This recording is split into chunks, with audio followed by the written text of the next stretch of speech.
অতঃপর ষষ্ঠ আসমান পেরিয়ে জিব্রাইল আলাইহিসসালাম এবং নবীজি এবার উপস্থিত হলেন সপ্তম আসমানে, সৃষ্টির সর্বোচ্চ স্তরে। সেখানে এক অবিশ্বাস্য দৃশ্য নবীজির জন্য অপেক্ষা করছিল। হযরত জিব্রাইল আলাইহিসসালাম বললেন, ইয়া রাসূলুল্লাহ, ইনি হলেন আপনার পিতা, মুসলিম জাতির পিতা হযরত ইব্রাহিম আলাইহিসসালাম, তাকে সালাম করুন। তখন নবীজি পরম শ্রদ্ধায় ইব্রাহিম আলাইহিসসালামকে সালাম দিলেন।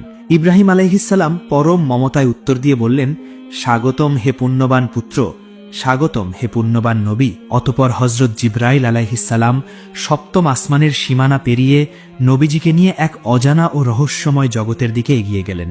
হঠাৎ সামনে ভেসে উঠল এক বিশাল ও মহিমান্বিত বৃক্ষ, যার নাম সিদরাতুল মুনতাহা, সৃষ্টির শেষ সীমানার সেই বড়ই গাছ।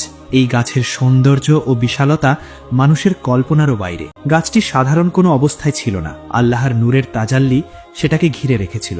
কখনো স্বর্ণের প্রজাপতি, কখনো বা অবর্ণনীয় সব রঙের ছটা গাছটিকে আচ্ছাদিত করে ফেলে। এই গাছের গোড়া থেকেই প্রবাহিত হচ্ছে 4টি নহর। 2টি নহর জান্নাতের ভেতরে প্রবাহিত, আর বাকি 2টি পৃথিবীতে, নীল ও ফোরাত নদী হিসেবে বিস্তৃত। এই অপরূপ দৃশ্যের মাঝে হঠাৎ জিব্রাইল আলাইহিসসালাম থমকে দাঁড়ালেন। ইয়া রাসূলুল্লাহ, আমাকে ক্ষমা করবেন, আমার সীমানা এখানেই, এটাই মাকামে জিব্রাইল। আমি যদি এখান থেকে আর এক চুল পরিমাণ বা আঙুলের এক কর পরিমাণও সামনে অগ্রসর হই, তাহলে মহান রবের নূরের তাজাল্লিতে আমার 600 নূরের ডানা জ্বলে পুড়ে ছারখার হয়ে যাবে। আল্লাহ আমাকে এর চেয়ে বেশি কাছে যাওয়ার অনুমতি বা ক্ষমতা দেননি। অতঃপর সেখানে নেমে এলো রফরফ নামের এক বিশেষ সবুজ রঙের গদি বা বাহন।